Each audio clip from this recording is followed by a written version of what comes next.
Hello, ladies and gentlemen. Welcome to episode 375 of the Drunk Treasures podcast. I'm your host, as always. I'm Tyler, and joining me with the man, the myth, the legend himself, Sir Colonel Gables. What's up, buddy?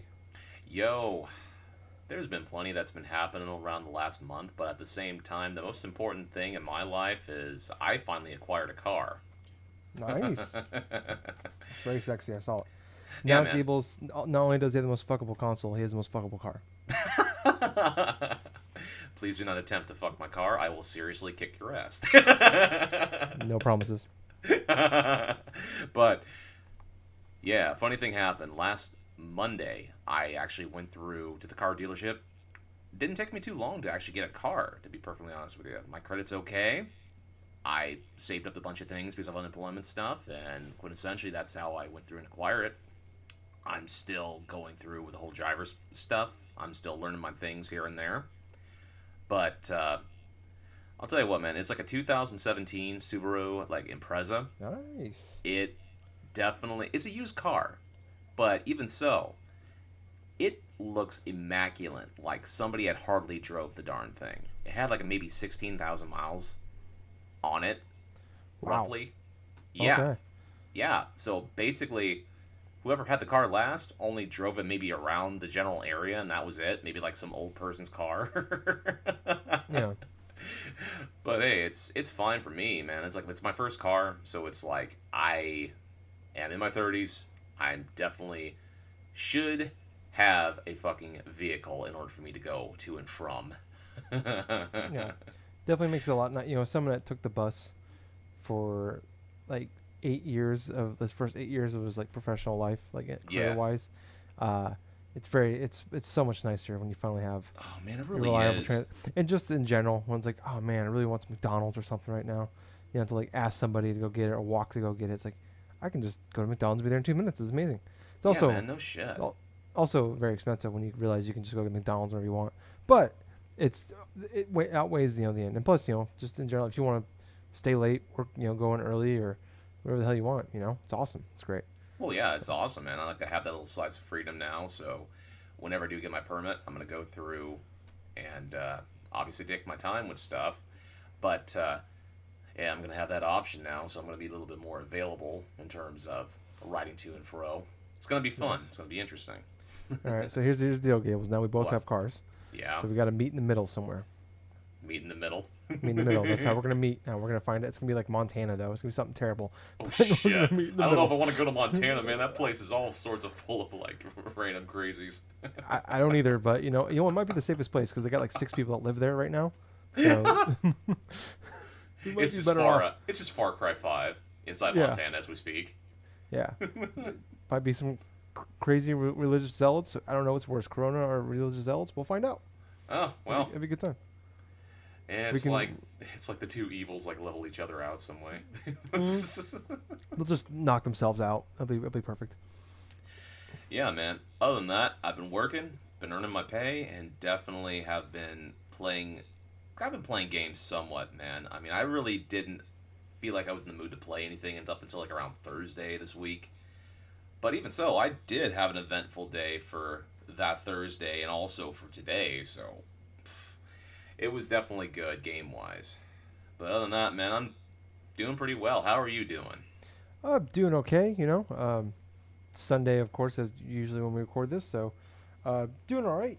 Just been enjoying trying to make the best of the day. Courtney's been sick all day today, so Ugh. she's laying in bed, not doing too hot. So, it's always a little scary right now when it's like I've had allergies for like 2-3 weeks straight now. So it's like some days it's worse than others, and the allergy pill doesn't kick in as fast, and you're like sitting there for like, oh shit, do I got it?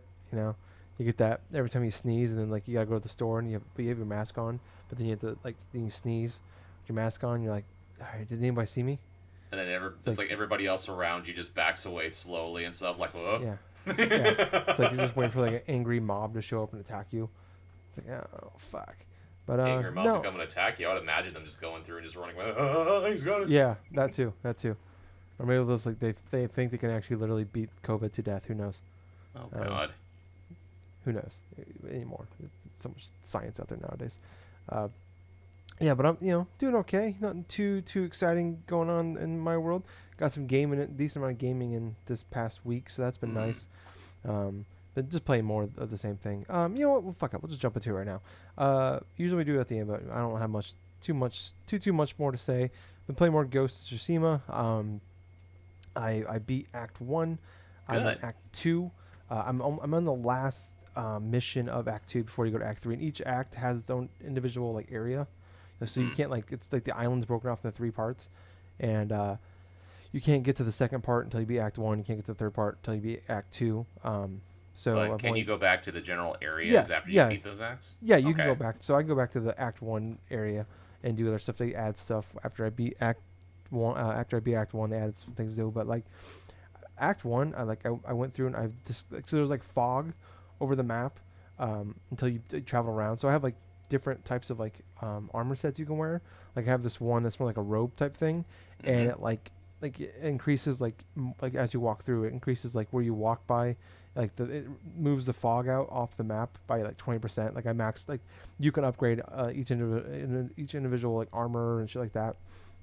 And I maxed it out right away because I was like, when I was doing Act One early on in the game, like I want to see everything, and I went through and like I did all that, and then I have another set of armor that I wear in missions or when I'm doing like taking down bases and stuff in camps.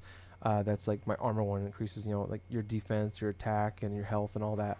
And I maxed those two things out pretty early on, and I just maxed out my because you only get one samurai, but you can change the look of it. But it's like the family sword. So I've maxed it out today. Um, and then you get like your family set of armor. I just got minor spoiler, I guess, for Act Two, but you get like one of the missions you do is you get like your dad's armor, Oh, I um, see. and then I already maxed that out. So like that's pretty much maxed out everything for that. But like I did like I think I found I moved I got rid of the fog of like 90% of the Act One map section, and I did probably 70-80% of the shit that I've seen on there that was like I have unlocked. Went through all the camps, found all the fox dens, did all the ones I found anyways. Like there's a lot of like the bamboo strikes that makes your resolve, which is like your that's how you heal and do like special moves. You get to use resolve, and you get more back as you kill enemies and parry and shit like that. And so I did pretty much all of that, and then I got to Act Two, and then I saw the map, and it was just all fog again, and I'm just like, oh god. And it's not as it's probably like it's probably like 30% smaller than the Act One map. But then you can like zoom out and look at like each individual map, and I can't get to the third section of the map yet, but like it's just as big, if not bigger, as the first section. So I'm just like, Hmm. I don't want to do this all over again. So I'm just like, I'm just gonna focus on the story. So I've got off track a little bit, but like, there's so much like it's Assassin's Creed. It's like an open world Ubisoft game. You know, it's got all these like, but they're fun and they're exciting. But it's like I've definitely reached that like burnout section of the game of like doing all these like you know, a lot of the missions that you do are, you know, fairly same. It's not new, but it's like I'm really enjoying it. The game's fun to play. I like doing it, but it's just like I'm actually like I'm getting a little deeper into the story. I'm enjoying the characters a little bit more, and like some of the side Yeah. characters are my favorite parts. But like, so there's like different all kinds of different like importance of side quests. So there's like these lower tier side quests that like just do with like characters like just random NPCs you see on the map, and it's just you know, usually it's simple ones you can beat in 10 minutes. Then there's like missions that you have that like you unlock better weapons or upgrades for your weapons or new gear or things like that. Like and those ones are longer and they usually involve like here's a painting of where you need to go, and it gives you like this giant circle. It's in this circle somewhere, and it'll be like a mountain with a cave in it. It's like all right, I gotta find this mountain with a cave in it. And like you gotta search this whole section, and then there's like multiple layer, like 5-6 layers deep of that, and then you usually gotta Mm-hmm. fight somebody at the end, and then there's ones where like your main side characters, because like the main part of the first of the game is like uh, build this like group of people around with you to help you take over the Mongolians, get them off your island, and you gotta do like side missions for them, kind of like what in Mass Effect 2, the quest that you do to like make your teammates like you more was the loyalty quest. Is that what they're called? Yes, they were called the loyalty quests. Yeah, so they have like that, but there's like multiple of them. Some of them, like most of them, have like 7 or 9 missions you can do, and a couple of have like 3. So it's like, and there's like 5 or 6 of them, at least so far that I found. There's like more throughout the game, and it's just like fuck. and a couple of them are like you have to do, and but for the most part like they're optional. But it's like even those ones I was like, all right, I don't even want to like. Then there's the main missions, and I'm like, I did a good chunk. I probably did 2/3 of those missions with for your the loyalty missions. But I'm just like, all right, I don't think they make a drastic change to the game itself. So at least I don't know. I mean, I don't know if the ending is different or not, but I'm like, I just need to focus on the game because I literally put 15, 16 hours into just the first act in that first Wow. section, and then I put another probably 5 or 6 into this second. I wish that there's like a timer in the game. There isn't though, but like I know it's more than 20. I know I put at least 15 into the first section, and I probably put at least another 5 or 6 into the second. So I'm probably between 20 and 25 hours around there, a rough estimate. And it's just like I don't like. I was like I looked up. I'm like how much like does it take to like beat this whole game? And it's like 80 to 100 hours to do all this stuff. And I'm like, all right, what if I just do these ones? And it's like 50 to 60 hours. I'm like, oh god. It's like, I'm enjoying the game, but it's just like I don't. I'm like I said, I'm reaching that burnout phase. But it's nothing against the game. It's just this is how I am as a gamer. It's like, Gables, we've done this podcast for over 7 years now. It's like Yep. very like outside of Madden, like there's not a lot of games that keep hold my attention for very very long. Like usually, especially these open world games where I reach a burnout point where it's just like I fuck around for a very long time, and then I reach that point in the game. I'm like, all right, I just want to run through and beat the game now, and that's where I think I just did too much too soon in Act One, and I actually probably should have spread it out a little bit more. But it makes for like a really great podcast game. It's like one of those games where like if you just want to knock out some bases and do some like lower inside missions, shit like that, it's like I'm having a blast with that. And doing all those, and it's like I just put on a podcast and just kind of zone out, take out all these camps. That's what I did for a long time. I've done that like a little bit today too. I was playing it for a little while because Courtney's been laying in bed sick all day, so that's pretty much what I've been doing. And I knocked out a bunch of stuff because I wanted to get my you have to like take out bases is the best way to like find the stuff you need to upgrade your sword. So I wanted to get that to the last the max it out. I want to do it a little bit earlier, and I'm like I'm almost maxed out my ranking in it. So like you have to fill up this like bar, and each bar like has like technique points in it, which you use to upgrade your skill tree, and like there's like 7 different ones to get to like the max it out, Mm-hmm. and I'm like a quarter of the way through the last one. I don't know what happens after that, but because there's more technique points than there after that that I need that I'll have to like unlock everything in my skill tree. But yeah, no, I'm still enjoying the game. I like the game a lot. It's definitely like from a story and like character standpoint, like it's definitely the bottom tier from of like that for like what you expect from like a PlayStation game, like their exclusives. Like we look at like Uncharted, Horizon, Last of Us, and Spider-Man, God of War. You look at like a lot of those games we've had this generation, especially. Um, it's like they've done a really great job of focusing games around story and like having really good stories and really good characters. Jin's okay character. He's not great. I think I enjoy some of his side characters more in this game. Um, and the story's pretty good. I mean, it's the Mongolians take over this island and you want to get revenge. And it makes sense. But I mean, I get it because like he's a samurai. He's all about respect and loyalty and honor and shit like that. So it's hard to make like a very interesting character out of that, I think. Um, but no, I still really enjoy it a lot. Like, if it's like some like if you like those like the Ubisoft style games, especially like Assassin's Creed, and especially the way they've been the last few years, and you like for someone like me that's been asking for like a lot of people have like they want the Assassin's Creed Japan. They've asked for that for I mean I've been talking about that for 5 6 years now. I know it's been going on longer than that. Um, this is like that. So it's like I don't know. It definitely feels that hole I needed in a game, but I'm looking. We'll get into it later, but there's a couple of games I'm looking forward to that are coming out this coming week. So I want to try to put a bow on this game before they come out. But pretty much all I've been playing Gables. What about you? All right. So, like I said, I started gaming around this past Thursday. What I did, I took my Switch Lite, started firing up the Super Nintendo app, and I Mm. chose a game on random. So I decided to go through and play Super Punch Out. Now, Super Punch Out, for those that are not in the know, is a Super Nintendo game that was released in 1994. It is the sequel to the original Punch Out on NES, but other than that, it's a pretty damn fun game. I have the original copy that I bought a long time ago at a thrift shop.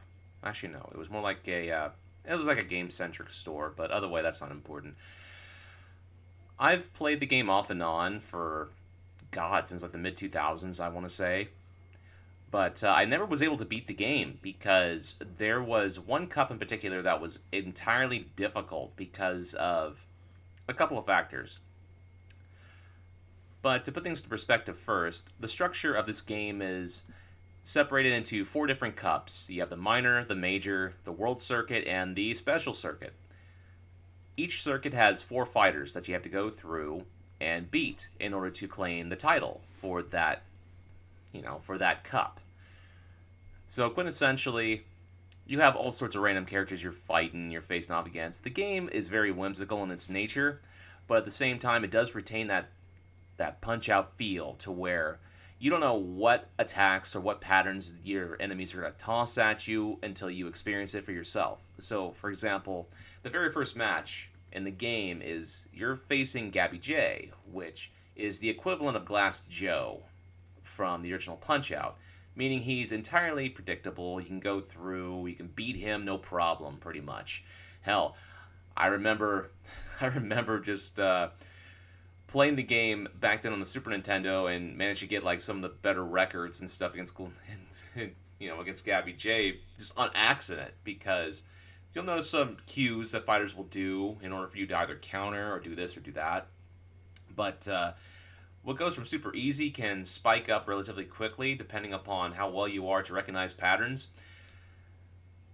But in regards to difficulty, now as an adult, since I'm no longer inside my 20s and all that other shit, you know what? It wasn't so bad. I went through Blazer the Minor circuit, beat Bald Bull, who was like the number one person in that regards from that cup. Then I went through the major circuit, which had a fun array of characters, from a Bob Marley looking wannabe called Bob Charlie. He is quintessentially like a fighter from Jamaica, right? But he has these crazy spins that you have to go through and counter. Now, before he hits you with these spins, you can actually do a strong punch, and you can automatically knock him down for like a knockdown and stuff like that. But at the end of that cup, you have like Mr. Sandman, who is a beast in regards to uppercuts and stuff. But the fun thing about each fighter you face, you'll get to learn his patterns. You'll get to learn his little quirks that he does, so that you can counter each and every one of his moves like periodically. Then when you get onto the world circuit, it starts becoming a little bit more difficult. You'll face off fighters that will be almost unpredictable in terms of what they'll do, or just be flat out annoying, like say with Mr. Macho Man, with freaking this Mr. Macho Man in terms of the world circuit. He'll do a lot of flexing, but he'll also do these freaking roundhouse like swinging punches and stuff, to where he'll actually do like a round the world sort of like twirl that, depending upon how he feels, it's random. So it'll either be like one swing to maybe like 7 swings in a row. Oh boy. I remember having some trouble with him growing up, but at the same time, I did have a little bit of issues with him this time too, but only because he would not stop doing these freaking like around the world sort of spin punches. Now, like back then, the special circuit gives me a little bit of difficulty, even to this day. Yeah, the first character inside the special circuit is called Narcissus Prince. He is pretty much a narcissist, and he fights like that, and the key weakness that you have to go through, you have to bait him into a punch that will uncover his face. His weakness is you have to punch him in the face. And when you punch him in the face, it throws him off his game. He'll actually go through, and he'll start getting angry, right? And then he'll start fighting more radically. But by doing that, you can go through and counter and start punching him in the face even more so and stuff, and that's his weakness. He will drop all his guard and everything, his smooth, suave demeanor, as soon as you pretty much punch him in the place where he does not want any type of like conflict whatsoever. But he was relatively easy. Now, the second person has been a character that I have been dealing with over the past, ever since I first started playing Punch-Out, and that was this Chinese like kung fu master by the name of Hoi Quarlo. Now, what he does, you have to learn how to block his staff blows. So here's the thing with this dude. He's a martial artist. he uses his staff in the middle of a boxing match, right? And quintessentially, what you have to do, you have to realize the patterns of when he'll attack with his staff. But what's even more so frustrating about it is you have to time your punches from when he sways from side to side when you actually go through and do manage to hurt him. Because you'll go through an entire fight, and he'll get hardly any type of damage because you don't know when to block his freaking staff blows. So he'll do like 3 blows, maybe try to hit you the top, your face or something 3 times. He'll try to punch your gut 3 times or something like that. That's how I learned how to block correctly for the first time, actually. Because if you don't touch the D-pad at all, your character will automatically block like gut blows. However, you press up on the D-pad, that'll obviously put your hands up to block headshots. Gosh, after what seemed like an eternity, I did finally beat Hoi Corlo. Felt really fantastic when I did that because fuck that dude. I seriously overcome that fucking hurdle. Now, the next on to that, you have these 2 brothers that end the special circuit. They're the last 2 fighters in the game. The first you'll face off against is Rick Bruiser. Now, Rick Bruiser, he's not as difficult as Hoi Corlo because of the blocks, but at the same time, you cannot underestimate some of the hits that him and his brother do, because they'll literally, if you throw careless punches at their face, they'll capture your arm, right? And they'll freaking drop an elbow right to your arm that'll numb it, and so you can't use the freaking, either your left punch or your right punch if you guess incorrectly. So having to deal with that, and on top of countering quick movements that they go through with punches and stuff, ooh, boy, I did have to face Rick Bruiser a couple of times. But because how the Switch does their save states and the rewind feature, I was able to figure out his pattern. I was finally able to figure out his pattern, and I managed to beat him in about a minute and 40 seconds, or 40-something seconds, which was the top freaking high score against him. So I'm happy about that. His older brother, on the other hand, Jesus fucking Christ. He is definitely the hardest fighter to play in that game, play against. Because he'll not only do, the previous move I was mentioning, but he will do such quick strikes that you won't even have time to react in some capacity. You'll have to get lucky and try to time when he'll try to do these these body blows and whatsoever. But even so, his punches are so powerful that they'll literally take off about almost close to around about a good chunk, a quarter of your health with each punch. So if you're careless, he'll go through and deplete your meter, and I kid you not, maybe about 2 or 3 punches. So you have to be on your feet doing that stuff. After around the 7th or 8th time, I managed to beat Nick Bruiser. And I finally beat Super Punch-Out. Nice. I beat Super Punch-Out. That's a game that's been eluding me for nearly 15 fucking years. But at the same time, I managed to go through, and with the help of the save state stuff, able to beat a game that I've been wanting to beat for a very long time. So obviously, I'm incredibly happy about that. And what's kind of hilarious about it, because I'm such a masochist, I went forth to the time trials and stuff, and I managed to go through and try to go through and face him again and just try to beat certain things, What's hilarious about it, the game has an addictive quality to it that when you go through the time trials, you definitely want to learn little bits and pieces in regards to how quicker you can beat someone. So, for example, I was on Nick Bruiser trying to beat him without using type of save states or any type of freaking rewind features and stuff, but it's hilarious. I finally got him down to under 2 minutes beating him. But it definitely has an addictive quality. It's you know what, I could do better this time, or I could do better that time. But that's not the end of fighting games for this week for me. Today I had a productive day. I started playing through the arcade mode of Soul Calibur 6. Oh, wow. Let me tell you something. Fighting games this generation have been a dime a dozen in regards to my interests. It hasn't been really until this year that I've wanted to delve in and try out what was available. So, obviously, I tried out Tekken 7. I really loved the gameplay of Tekken 7. The AI is difficult as shit, especially when you get to face off against Akuma and freaking like Devil Kazuya and shit like that, because that is some cheap AI bullshit. However, going through the arcade mode of Soul Calibur 6, Jesus Christ, I was having a blast with it. Absolutely. I started off picking a character that I am very familiar with, all the way back to Soul Calibur 2 on the GameCube when I first played through that. That was like 2003 now that I think about it. Jeez. Sheesh, like 17 years ago, roughly. Keelik. Keelik is one of those fighters that are very friendly to beginners. He has good strikes, he's got good range attacks. He's definitely a character that I would consider easy to pick up and learn. Even like in games like Soul Calibur, Soul Calibur 2, and even the last Soul Calibur game that I played through and beat years ago, Soul Calibur 5 on the PS3, I loved using Keelik because I'm very familiar with him. I love to play, do little tactics and stuff with him.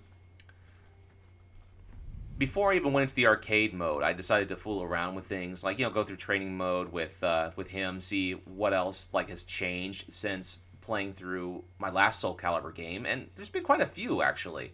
There is definitely a little counter system that Soul Calibur 6 has. When you press the R1 button, you can actually do like an attack or something where it goes into this dramatic like cutscene, and you have to pick like a rock paper scissors sort of dealy. So you have to guess what your opponent's going to use.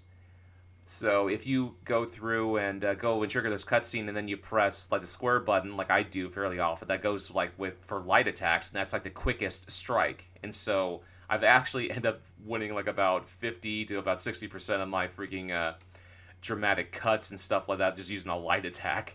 And then on a rare occasion, I'll go through and tie. But what happens when like two fighters tie with this sort of like standoff or something like that? They just cross weapons, and all of a sudden this big old spark of this big old spark flies up, and they push each other apart and stuff. I love that old like this epic clash feel in regards to a big fight going on. So the arcade mode, I went through the entirety of the normal mode inside of the arcade mode as Keelik. I didn't have too much difficulty, obviously. I decided, okay, well, let's go ahead and let's try upping it to hard. So I may have lost maybe a couple of rounds, but not an entire match on hard. So I went through the entirety of the arcade mode on hard. So I'm thinking to myself, oh, you know what? I'm still feeling great. I'm still definitely doing some good right here. I haven't really lost a round that often. I think I lost maybe one round that entirety in regards to being on hard mode. Do it again. Start over. It's like the arcades. But still. No. I decided to go on very hard with Keelik. You're a madman. Well, here's the funniest part about it. I did not lose until like maybe I didn't lose an entire match until the third fight. The third fight I was fighting against Voldo. Now, Voldo is a fighter that's very tricky. He's always been a tricky fighter for me to go against. He'll go through these erratic sort of like these crab walk style attacks, and he'll use his blades and all this other stuff. He's a character that doesn't see, right? And so he uses his smell, his hearing, and everything else. But he's, like I said before, he's very odd of a fighter, but at the same time, he has a lot of abusable combos. And man, I was the tail end of a couple dozen of those damn things, because I lost to him, I think, about 2-3 times. All in all, it took me roughly 3.5 minutes. And yes, I could tell how long, because when you go through and complete the arcade mode, it shows you how much time it took to defeat a fighter. And I spent a good solid 3.5 minutes trying to beat Voldo. So like 2 or 3 times, roughly, I had to go through and try to face him. But I went past that, finally got on my way to stage 5. I'm very hard, and at this point, I faced off against Mitsurugi. And Mitsurugi, he's like the samurai, right? That he has all these technical sort of like sword slash attacks and this and that. I was getting my ass handed to me, because he kept launching me in the air, right? And then he would trigger a special attack. Now, special attacks are kind of a new thing for me, because I've never seen like a big old special attack in Soul Calibur before this game. And so he would launch me up into the air, and all of a sudden, he would go and hit this special attack by hitting like the R2 button. That's pretty much how you can activate it without doing any major inputs. But he did it twice in one match. He launched me in the air and he did it like that. I'm like, oh, Jesus Christ. And it took me about a good solid 5.5 minutes in order for me to finally beat him 3 matches in a row. Like 3 rounds in a row, actually. Because that's the thing. Usually it's like 2 out of 3, you'll be able to move on. No. For Soul Calibur 6, you have to beat someone 3 rounds in a row in order to advance. It's not bad. I mean, I definitely took me a little bit getting used to. But, yeah, after that whole stint with Mitsurugi, I was able to pass him. And I'm happy to report I didn't have too much trouble after that, honestly. But at that time, I started to feel the effects of going through so many of those freaking arcade modes and higher difficulties and like all in a row. Because I kid you not, when I play fighting games, Tyler, I really get into playing fighting games. I sweat. I freaking do all sorts of various shit. My mind is weirdly on point. Like, I'm very precise with some of the movements I want to do and I want to take. And I kid you not, I've always done this ever since I was a kid. Whenever I'm playing a fighting game, I get so engrossed in it that it feels like I'm actually having a fucking workout. Because I would sweat so much, I would my whole entire freaking shirt or what I was wearing, it would be damp. Seriously, that's how hardcore I get into it. And the one thing happened as I was playing that arcade mode, that very last few matches, my stomach started to hurt. And I'm like, oh shit. Give yourself an ulcer. Oh my god. No. I had ate dinner like about an hour before that. It's like, oh my god. Don't tell me that I've played this game so much and like that much force that I'm fucking having the same effects as if you were exercising after having a large meal. Oh god. It went away after I stopped playing. After I finished beating the arcade mode on very hard. So, here's a little credit to me. I went through the arcade mode of Soul Calibur 6 as Keelik on normal, hard, and very hard. And you know what happens when you beat the arcade mode on very hard? I'll give you one guess. You unlock legendary difficulty. Oh, Jesus Christ. Now, granted, I have not beaten the arcade mode on easy, so I think that's pretty hilarious that I decided just normal on the get-go, and then all of a sudden I went through. I'm going to try it on legendary difficulty the next time I start playing it, but, because I got the thought in my mind right now. If I beat this arcade mode on legendary with just one character, and then all of a sudden I go back on easy, it's going to be like, oh, Jesus Christ, that's the only thing I haven't done, and I'm going to do it anyway. It's going to be a complete cakewalk at this point. It's like, what's the point? No, I think it would be just kind of hilarious that I go through the hardest difficulties of that arcade mode of the game, and all of a sudden just go back to easy. It's like, oh man, this is like a stroll in the park. This actually feels pretty awesome. But, granted, that was the most that I actually went through. Actually, now that I think about it, playing other fighting games, I've never had that urge to go through and beat the arcade mode multiple times in one sitting on difficulties, like on higher difficulty spikes, But let me tell you something. The reason why I did that is because the gameplay is solid. The precision of inputs is crisp. I love that. The visual look of it, from the character models, from the stage backgrounds, they look fucking fantastic. On my PS4 Pro, it was definitely humming a bit because that son of a gun is going to go through and sound like a fucking jet engine.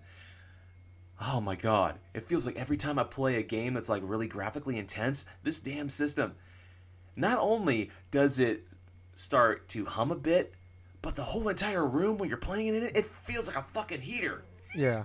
And because it's been like in the 80s, almost 90-degree weather where I'm at, I have to have a fucking fan on me in order for things to go and play. It's not bad, man, but it's like it's hilarious because it's like here I'm dripping sweat, I'm getting into it. Keelik is already going round and round and stuff, beating the shit out of a Geralt from Witcher 3, but still. Oh, that's another thing, man. It's like they have all sorts of special characters, like Geralt from Witcher 3. They have 2B from Nier Automata, and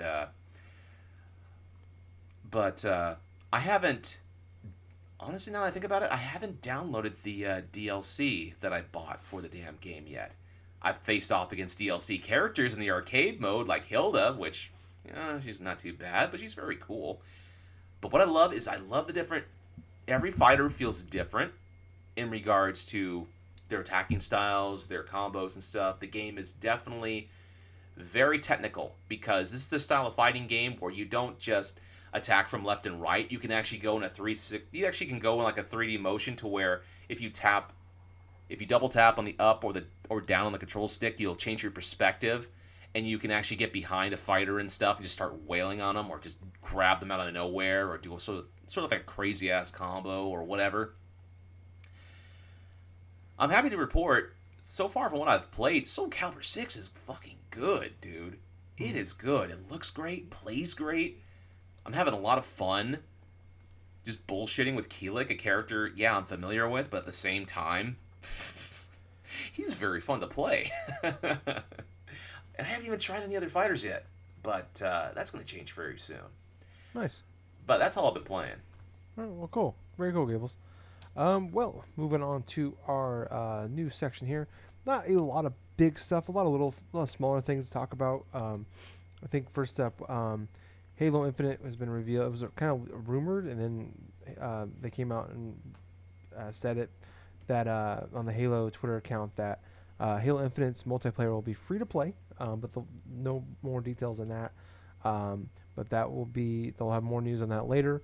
And then also Rocket League will be going free to play later this summer, and then eventually will be coming. It will be taken off the Steam store, and it'll be exclusive to the Epic Game Store because God, who is the makers of Rocket League? Is it something Sonics, right? It's Psionic. Psionic, thank you.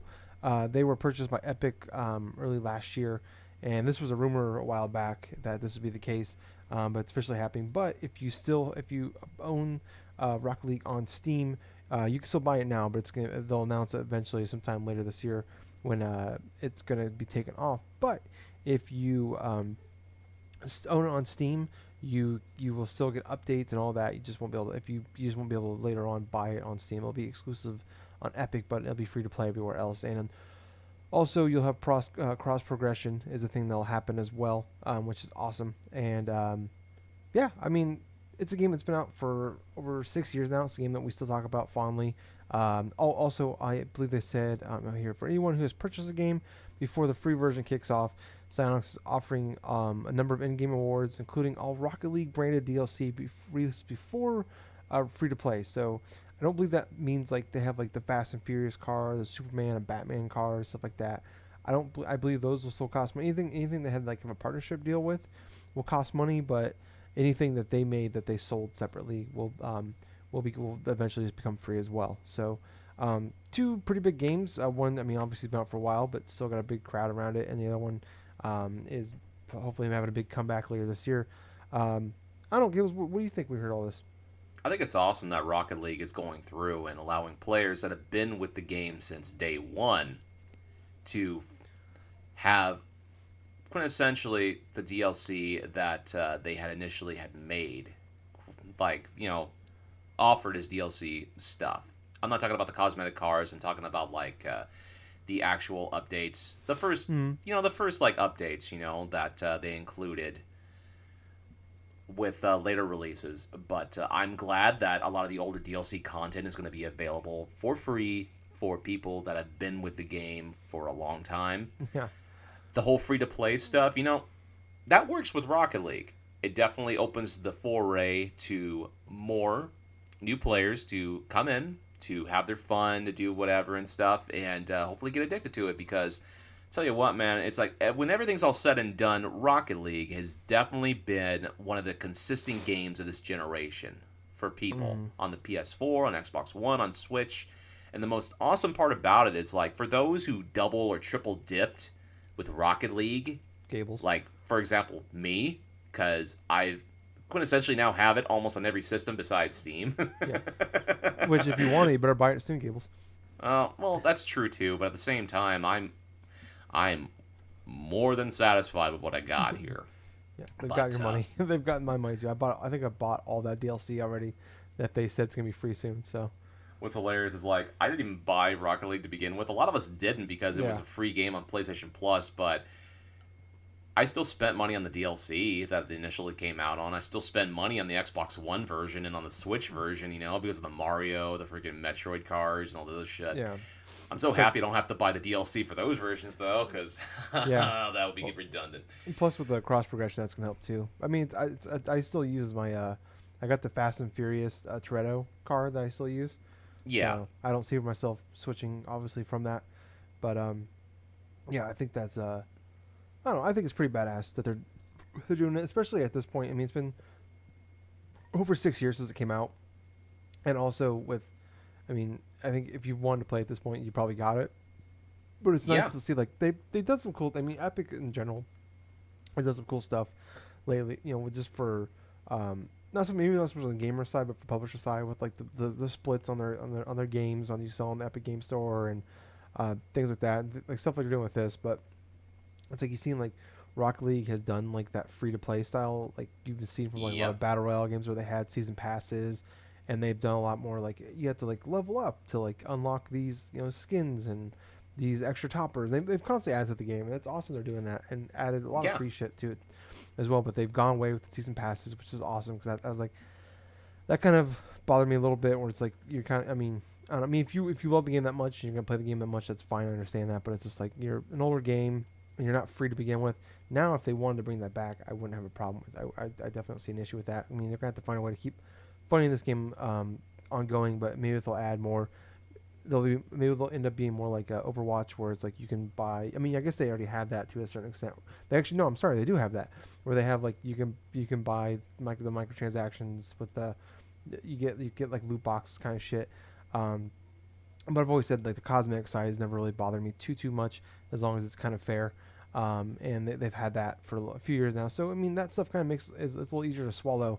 The things they've added to it to keep it going, keep it funded, ongoing. But like the Halo Infinite thing, I think is awesome. Depending on like we're in this weird stage where it's like the whole what's Xbox Live Gold, is that going away? Is that still gonna be a thing? Is it gonna be morphed into Game Pass Ultimate? Is Well, what's like interesting about it is there's actually more rumors suggesting, and actually an action by Microsoft, to where they're starting to phase out the $60 yeah, full year Xbox yeah. Live stuff. You can still So buy 3 months and all that. I know that, but yeah. I don't know. It's just, I mean, we're in this. And I think with free to play games, like I don't know if I'm 100% correct in this, but like I think with free to play, you still have to have Xbox Live Gold for certain games. Obviously, this will be an Xbox game, so they can easily just like you don't have to have gold to play this. And like, what does it mean? Are they gonna have microtransactions? Are they gonna do season pass? Are we gonna see that battle royale game that I don't know if it's necessarily been rumored or if it's just people trying to will it into existence kind of thing. Like I don't know if it's a rumor or just people talking about it, wanting it kind of thing. It's kind of morphed into its own thing.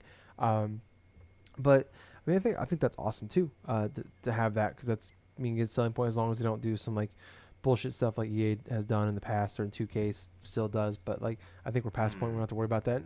Microsoft and Xbox have been really great fan wise for customers. Where Epic's been great to publishers, like Microsoft has been great, I think, to gamers. accessibility too. Yeah, yeah, yeah. And I mean, if you, I know that's a big selling point is the multiplayer, but I think the bigger selling point is that campaign, playing the co-op with your friends. And if you want that, that's even on Game Pass. And that's if you're gonna not have, you're gonna have Game Pass Ultimate already, so it's like you don't have to worry about having that gold access. I guess I don't know. We like I said, we don't know what's going on with it. I imagine we'll hear more probably next, or I guess no, I guess we're in August now. We'll hear sometime this month. I gotta assume, because you gotta assume I can't see them going any longer than the next few weeks without hearing something about the new consoles getting the kind of the final details, price, dates, the big games. I know there was that rumor that August 6th was going to be this Thursday was going to be the date for the PlayStation 5 like blowout event. It sounds like it's being delayed to the 13th because of some weird PlayStation Music thing that's going on. I don't fucking know. Rumors, But I don't know. I think this is great. I like this idea. I mean, obviously, there's a lot more. There's still this makes creates a lot of more questions than answers. Um, than I guess gives answers. But I think and you looking at it from a broad state, it's like I see all this as just more of a win because like Rocket League, you don't need all the extra shit. That's just fun extra stuff to have. To play, you could everything will be there.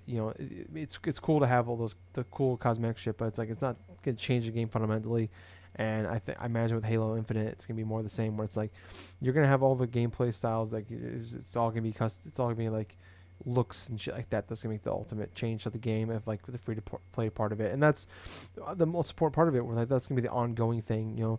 I mean, I said like everybody wants to play the new campaign, wants to play that co-op with their friends, but it's like the thing that we're gonna be playing 3, 4, 6 months from now, 2 years from now is gonna be the multiplayer. So to have it more accessible, and it's like the thing I was talking about where like Rocket League, we've talked about for years. Like one of the main reasons it's a great game, it's a fun game first and foremost. But the thing that makes us keep going back to it is the fact it's kind of like that Call of Duty was last generation, this generation, where it's like all of our friends have it. Like that's the like one of maybe there's like one or two games that like when we get on talk ship, we all get in a PlayStation chat and hey, you guys want to play games? Sure. What do we got? Well, we got Rocket League, and we'll play Rocket League, and it's like we all have fun, have a blast with that. So it's like if Halo Infinite can have that, and this generation for Xbox, that'd be fucking fantastic. But I don't know. Anything you want to say before we move on, Gables? Well, let's see. Before we go on to anything else, though, I want to address a little bit about this free to play Halo stuff. Okay. So, the aspect of the multiplayer, yeah, there was a rumor during the last couple weeks that the Halo multiplayer would be quintessentially free to play. Well, because Microsoft went ahead and confirmed it today, like the day of this recording and stuff, I find it kind of fascinating because I did have some concerns in regards to whether or not this is going to be sort of like a live service sort of like deal and stuff with the Halo Infinite. I'm fine if like say the multiplayer is free to play. I mean, that isn't the issue I really have with this whole thing. What I'm kind of interested in seeing, and this is something I speculated towards like last week, is would these type of games like Halo Infinite, the next Forza and stuff, would they be sort of like a live service thing to where you'll give it like an initial thing, obviously, with the main campaign or some for Halo Infinite we're going to be getting, obviously, by the end of this year. It's on Game Pass, it's accessible to more people, and obviously the multiplayer stuff is that, but does that give Microsoft an excuse to, say, release it inside of a, I wouldn't say unfinished form, but more or less like maybe like an acceptable form for the release and stuff inside of maybe a state that's not that great in regards to say months down the line, kind of like with similar other releases. Yeah. Well, and What that's I'm been. No, sorry. Go ahead. I'm sorry. Finish. Oh yeah, but what I'm concerned with is the fact that is like for Halo Infinite. What I'm more concerned is if Microsoft goes say like with a route of having some of their like a lot of maybe their first party games taking a similar approach to Halo Infinite, where it is kind of like a live service sort of thing with microtransactions inside of their multiplayer and maybe cosmetic things, maybe like expansion things down the line or whatsoever. And there is definitely a confirmed thing in regards to, say, the visual fidelity of Halo Infinite, like the whole aspect of the ray tracing and everything else that's after launch and all other stuff. May not be too much of an issue for people because if they want to play kind of the same looking game as, like, say, what they currently have on their Xbox One, I mean, hell, people are not going to give a shit. They're going to go through and they're going to play Halo for the sake of it's a new Halo campaign, There are hardcore diehards that want to do that. But I think it's going to be interesting to see when Microsoft does their like a rumored other blowout or whatever the hell it is. Yeah. That if in the future more of their first party games are going to take a similar approach. That's what I'm kind of speculating on.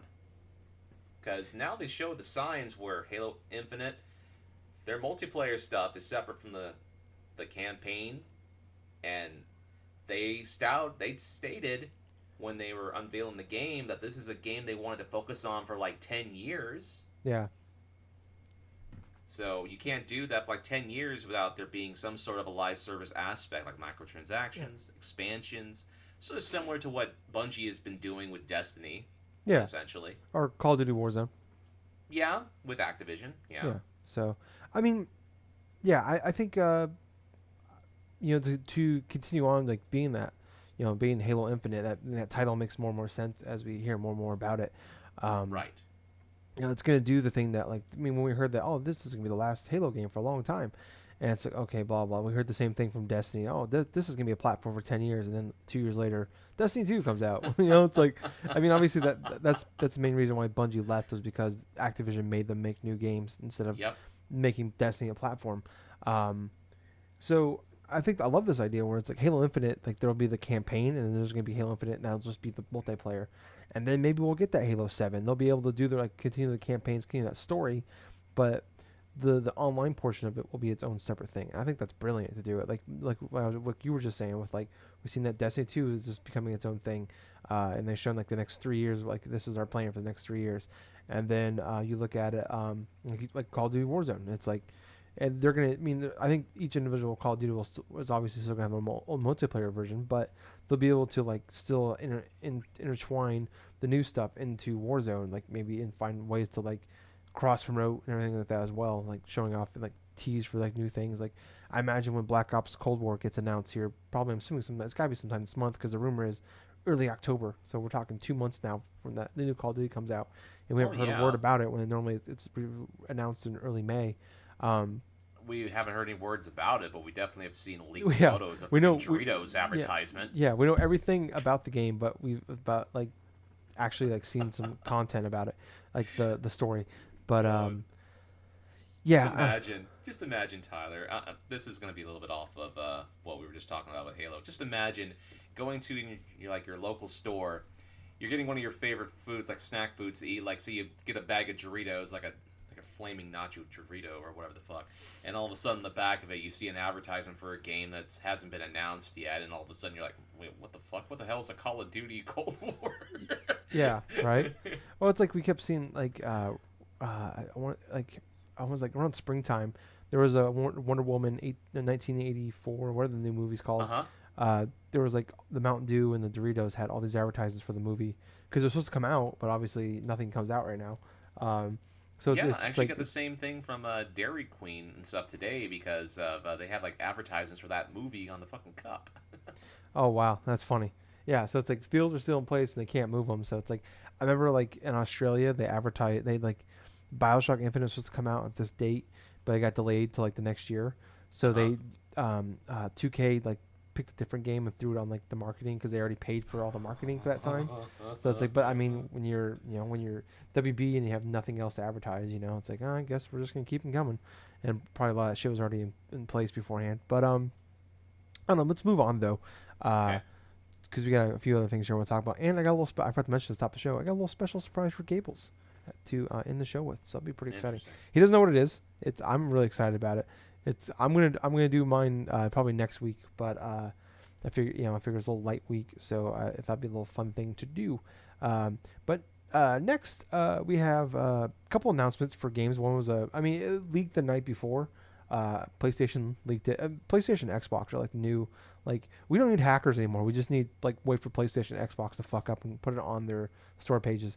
But Cuphead was kind of shadow was supposed to be shadow dropped on Tuesday. Had a cool little trailer showing off coming to PS4, and then the DLC will be coming day one with all the other consoles whenever it eventually does come out. And then Battletoads is releasing on Game Pass on August 20th. It's coming to Xbox and PC. It's got that one's gonna have 3-person couch co-op, no online. Um, Man, I know Gables, you love this. You love Cuphead when it came out. I Oh love yeah. Cuphead. I appreciate Cuphead for what it is, and I love it. I'm not good enough of a gamer to beat it. But yeah, I don't know. Gables, I mean, I know you're more of a Battletoads fan than I am. But what was your thoughts when you heard these announcements? I actually love the announcements because for one, Cuphead is definitely a game that should be enjoyed by all sorts of players. All players like anybody that owns like say a current generation console or a PC should be able to play the type of games that they want to play. Like, Mm, and for Cuphead to come to the PS4 like it did to Stealth Drop, the stop motion like animation stuff, like a professional like announcement like that in the middle of like a freaking game, like a freaking stream and stuff with Jeff Keighley and stuff, it was definitely took a lot of people off guard. But I love it. I do Yeah, love that. yeah, The whole thing with Battletoads, is like, hey man, I'm actually happy to see that it's going to be coming out. Definitely going to maybe give that game a try when it does come out, because I still need to play. I still want to play that, see how it is, and play Streets of Rage 4 whenever I get around to it. God, it's so good, Gills. You gotta play it. If you, I for Street Fighter 4 though, wait for a sale. It's not worth $25, unless you're Oh, gonna, I know. unless you think you're gonna beat it multiple times. But like, if you see yourself, playing it through once, if you wait for a sale. But yeah, go on. Sorry. Hmm. Well, anyway, other than that, though, I'm just pretty much excited for more players to experience Cuphead, and I'm definitely waiting to experience how Battletoads is going to be. Yeah. I've heard nothing but bad things about Battletoads. I remember like, I think it was playable like E3 last year or 2 years ago, and everybody like, I was curious when people, because I'm not a Battletoad fan. I remember playing on Super Nintendo back in the day, but I never got really into it. And like I remember like everybody was saying from anything I read about it, like multiple websites, the game's not very good. So I'm wondering, and that was I want to say it was probably 2 years ago now at this point. So I'm wondering, hopefully they went back and they kind of fixed some shit, but I heard it's meh. But I don't know, it's gonna be on Game Pass, so I might check it out if things positive things are said about it, and it's not extremely hard. Cuphead though, like you said, it's just more people can play it. That's awesome. It's just onto a new audience, so it's gonna be kind of brought back to the forefront, and the fact that the DLC will be day and date with everything else is awesome. So I don't have too much more to say on that, but I'm hopeful that Battletoads is a half-assed decent. Like going through Street Rage 4 again, it was like, oh man, I need like more of these. Like I love to have. I don't need like a bunch of them, but if we can have one every couple of years or every year, kind of like that style like fun game, like that'd be great to have. Because but I mean obviously Street Rage 4, a lot of it was that that nostalgia for me. But this is something, Gables, that happened right before we started recording. In Taiwan, No More Heroes was rated for the Switch. Oh. Oh, really? Yeah, The original No More the original Heroes. one, yes. That's the part that I'm like, okay, I'm like, it's not really a big deal. I was thinking No More 3. I'm like, it's just come out sometime this year, but then I realized, oh, it's the first one. So I don't know. I mean, I never played it because I was like off the Wii by then, but like, that was one of those games that everybody was like freaking That's out a about. fucking awesome game. Yeah, so it'd be cool if like comes out and it plays well. Like I would be a game like, because I wasn't really interested in the one that came, the No More Heroes game that came out last year. I'm not really looking forward to too much the third one, but if it comes out, I'm very surprised that you, of all people, Tyler, for how much you loved professional wrestling back then and how much you probably would enjoy like a good action game like that, like you were saying, you were off the Wii by that point, but at the same time, one of the best appeals about No More Heroes to me was able to do all sorts of various like professional wrestling shit to assassins and stuff like that, while with the Joy Cons and stuff, doing German suplexes, dragon suplexes, collecting all the masks and all the other shit. yeah, I mean, it was a game. Like I remember when the views came out and like listening to the podcast. I'm like, that was a game I was like, oh man, I really want to go back check out and play. And I was gonna wait. Like I was like, oh, I'll wait for it to go and it's cheaper because like, yeah, like I said, I was off the Wii and the motion control stuff, and it's just like never just ended up going back to playing it. And so it's just one of those things I unfortunately missed out on. It's kind of like Skyward Sword and like Mario Galaxy 2, where it's like I played a decent chunk of Mario Galaxy 2, but it's like by that point I was like I played it with Justin and shit, like the Mario Galaxy 2, but it's like Skyward Sword and all those, like I just had zero interest in the motion control stuff. So it's like if I can play those games now and they make it work well without the motion controls, like I'm all aboard jumping into those games. But yeah, like it definitely sounded like everything I heard at the time was like that sounds like right up my alley, something I had fun with. But it's just like I don't want to fucking deal with the motion control stuff. But yeah, that's awesome. I hope it does come out. If it's like, and if it good things are said about the port of it, and it's affordable, it's not overly priced. I think that I mean that'll be something I'll jump into. But moving on to our last thing of the show. This isn't so much of a news topic. This is just something that, I mean, usually we do this around 4th of July because it's usually a normal year. We have nothing else to talk about, especially on 4th of July week. After E3, it's always kind of dead, so we're just kind of fishing for content. But, Gables, this is basically, I mean, we're past the halfway year. Well, I guess we're well past the halfway point of the year at this point. But I mean, I know. I mean, there's probably some still stuff we don't know about that's coming out later this year because we don't know what the hell is going on with Nintendo. We don't know what's going on. We got these events for PlayStation and Xbox later this month. I'm assuming. Um, but Gables, what are some of the games you're looking forward to for the rest of 2020? Or do you want me to go first? I don't know if you're ready or not. Go ahead and you start first, okay? Okay. So I always keep I have like the notebook app on my phone and I keep track so like I know if like I pre-ordered them because I've had the mistake before where I pre-ordered a game multiple times from multiple different places, and I always keep track of dates so I always know. And then I have another thing in my notebook here for games that don't have dates yet that I'm looking forward to as well. So for games that have dates, one game I'm really looking forward to, like I heard about, like I only really heard about it like a few weeks ago. It looked kind of cool. I'm like, it looks like it'd be fun. But I'm getting. We were talking about Rocket League earlier, and so I'm getting those vibes, man. I'm like, this could be that next cool. There's been a few times that I thought this, and it didn't come through. But I'm getting those vibes. Like this could be a great Rocket League style like game. It's coming to PlayStation Plus. We're all gonna have it. But like this would be a fun extra life game I think for a lot of us. It's called Fall Guys. It's coming out for PS Plus. It'll be out on Tuesday on the 4th. So it'll be free for everybody. It's gonna be a PS4 exclusive, console exclusive. It'll be on Steam as well. But it's like a 60-person battle royale platformer game. Oh, I don't know. You remember the game show Wipeout?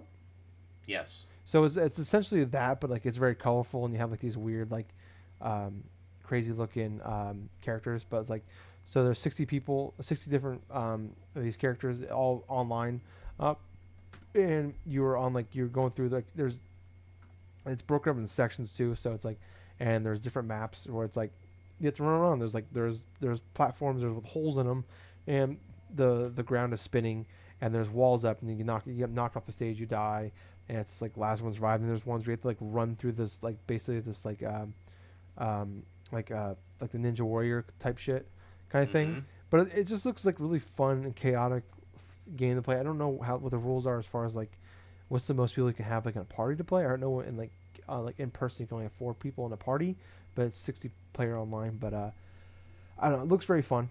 Looks a lot. I'm sorry. It looks very fun. Looks like a lot of fun. Next up, these are just games that have dates right now. Fast and Furious Crossroads. I'm not really looking forward to this game so much. It comes out on Friday. Yeah, I know. I'm not. I don't know. I'm hopeful. If this game comes out and it's okay, I'll be happy. Like I'm not. If this Right. game is like that 6.5 or 7 out of 10, I'll be happy. But I think it's gonna be trash. I mean, it looks like trash, but Oh if man. it comes out and it's okay and it's fine and it's like a 5 hour campaign or something like that, it doesn't overstay its welcome, then I'll be okay with it. But anything more than that, it's just that'll be bad. But I'm not expecting much at all. But it's just like I'm looking at like games to play. I'm like I've already paid for it. Like I was thinking about like I'll just get my money back or I'll put it towards something else. And it's like fuck it, I'll just get it. Tony Hawk Pro Skater 1 and 2 comes out December 4th. I've pre-ordered that one. There's that demo you can play that comes out I think August 14th. Ah. I'm looking forward to it. Obviously, it's nostalgia, but it'd be great to have a good Tony Hawk game again. But I'm gonna play the demo, and if it comes out and I'll enjoy it, then I'll cancel it. But I think I'm very hopeful for it. And I'm looking forward to. I've already pre-ordered that one as well. Crash Bandicoot 4 comes out October 2nd. I've heard nothing but good things. The previews have definitely kind of changed my mind and thoughts on what that game can be. So I'm looking forward to that one. And then for games that have dates, last but not least, Cyberpunk 2077 comes out November 19th. I'm bummed about this one because this was gonna be like I was looking at this as like kind of like circling that as my Extra Life game. This now comes out 2 weeks after Extra Life, so that's a big bummer. But I mean, honestly, we're looking forward to this game. Gables and I both have giant Johnny Silverhand, Keanu Reeves statues at this already for this game. So We didn't plan that either. It just happened yeah, naturally. well, Gables bought it, and I'm like, I didn't know anything about it, and I'm like, that looks badass. And then I saw it and there was like a deal on games spots or GameStop, sorry. So I bought that. I'm like, I gotta get it because it looks badass. I got a little jelly, Gables. I'm not gonna lie, I got a little jelly. But yeah, and then for games that are come out that have 2020 dates but with no actual like release date, Crossfire X we talked about last week during the Microsoft Game Show, the showcase where it's that Call of Duty knockoff, but it's made by so Remedy's making the campaign. So it's like I'm playing, like I said, I'm playing it only because it's Remedy, and that's the only reason. Other than that, it looks like just a generic Call of Duty ripoff. Gears Tactics. It's supposed to become it's that XCOM Gears game. It's supposed to come out like not too long after Gears Tactics came to PC, which it came to PC in like early. I want to say like mid March, maybe early April, around there. Yeah, it's supposed to come out. I think originally it was like around like early summer, but everything going on has been delayed. They've talked about it recently. It's still scheduled to come out for 2020 um, to Xbox. That is. So I'm looking forward to that because I mean I love those XCOM style games, but it's not like the deep into like the how deep XCOM gets into like the other shit. It's like I just like the gameplay of it. I don't want to deal with all the other bullshit about saving countries or making satellites and all that shit. Twin Mirrors. It's for the people that made Life is Strange. Just looks like I mean a slightly bigger budget Life is Strange, and it's not like a episodic. Um, and then obviously Spider-Man Miles Morales supposed to be the PS5 launch game. And oh my god, I just remembered I forgot about the other Life is Strange, or the other game we were talking about last week. It was at the Xbox showcase that I'm looking forward to. I Here know is which it? one Here you're They talking Lie. about. Here They I Lie. think that's what it was. I It think was that's the brother and the sister. Yeah, no, that is a PSVR launch game. I don't know why I thought of that. Life is. I'm googling now because I forgot to add it to my list. I was thinking about it earlier. I'm like, don't forget it, and I forgot it. Well, it definitely is like a Life is Strange experience, isn't it? Yep. Don't nod. Tell me why. So I was close. Here they lie. Tell me why. Whatever. At least it rhymed. So that is the other game that's coming out August 27th. The first episode is. So that's the other game I'm looking forward to. So that's. I mean, there's a decent amount. Like I mean, maybe none of them are like big, huge, like AAA games so much. I mean, other than Cyberpunk, but like there's a lot of like nice like. To steal like a line of once again from Huber from Easy Allies, swimming in sevens. That's the way I'm looking at like the rest of the year. For this part is gonna be swimming in sevens besides Spider-Man and Cyberpunk. But Gables, what about you? What are you looking for the rest of the year? All right. Barring what Nintendo announces from here until the end of this year, Cyberpunk 2077 is definitely the main game that I'm looking out for. CD Projekt Red has that pedigree and definitely has that style of like gaming know-how that I'm very hopeful that they'll deliver upon this game. From what I've seen of the gameplay, from what I've seen of the cinematics and everything else, I am interested in seeing how Cyberpunk 2077 will be. Bear in mind, I've only played maybe a little bit of Witcher 3, which is another CD Projekt Red game that I would love to finish sometime before then. But who knows? But at this point in time, other than say, whatever happens in terms of what Nintendo releases from here into the end of the year, I may go through and invest inside of the Tony Hawk stuff, which, hey, I like Tony Hawk. Like the 1 and 2 bundle thing, that's definitely up my alley. That's definitely something I have nostalgia for and that I would love to play. Yeah, it's only $40 too. So, sorry, go ahead. What's that? It's only $40 too, which is nice. Oh. But for now until the rest of the year, I'm really looking at Cyberpunk 2077. That's pretty much it. Nice. Yeah, no, I get it. I mean, it's kind of it's a weird year, and it's like we don't have. It's like the only real AAA games that we have announced for the rest of the year is like Spider-Man, Cyberpunk, Yeah. and then the Ubisoft I'll tell you what's games. also. I'll tell you something that's also And Halo. Well, a there's bit Halo. weird. So, go ahead. Sorry. Well, yeah, there's Halo as well, and I'm definitely excited to try that out. At the same time, I'm actually getting that same feel, that same thing that I had towards the end of the PlayStation 3 generation, where all of a sudden it's like, I don't feel like I want to buy any more PS4 games. I get that. Or PlayStation games for a long while. It's that weird feeling I had towards the end of last generation. I had a lot of the games that I was set with. I played the games and stuff with that. Of course, that led to a full-out burnout, obviously, in terms of when the PS4 did come out and everything else, but the burnout stemmed from the fact that I wasn't able to play my PS3 games on the PS4.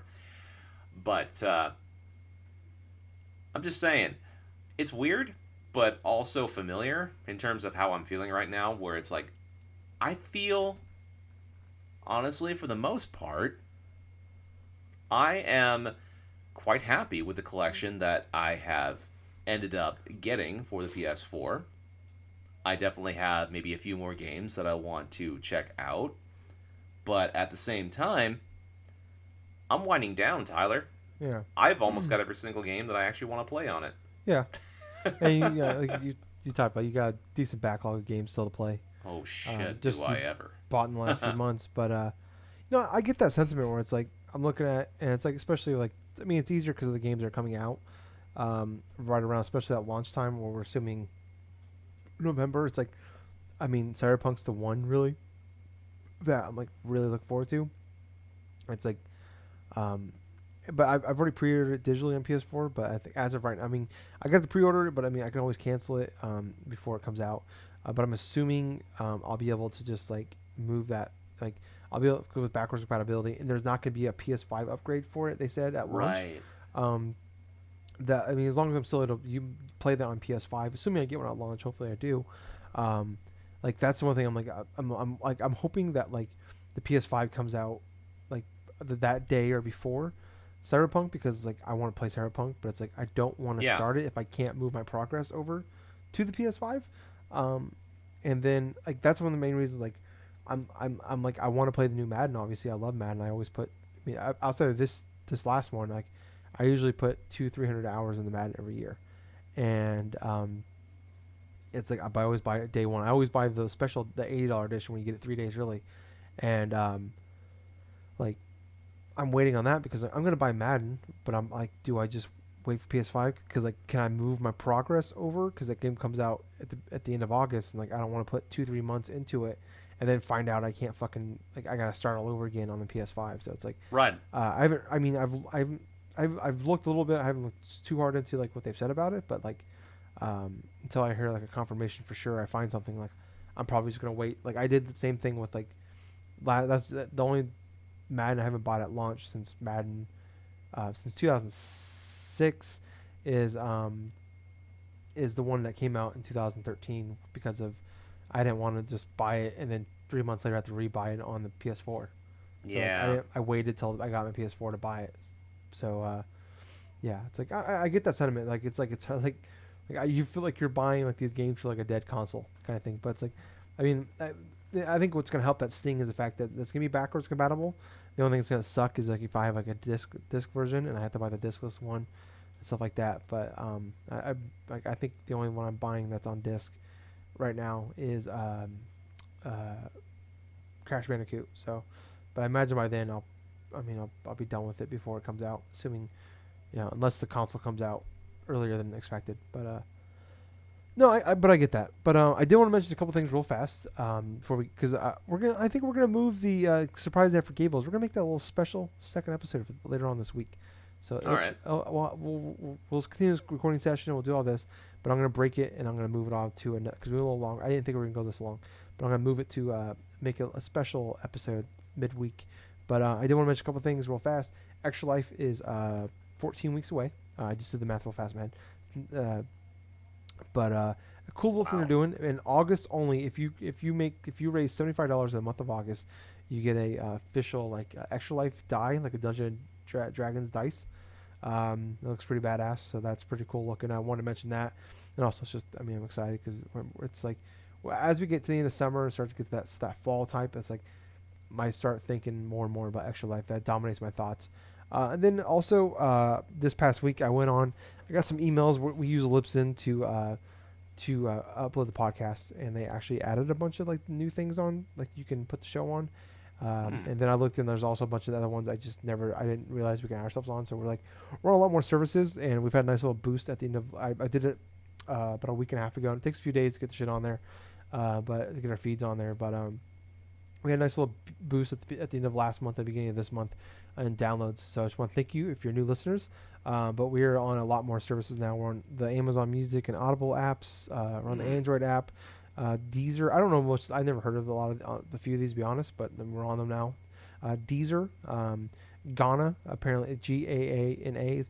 Apparently it's like the most popular streaming app in India.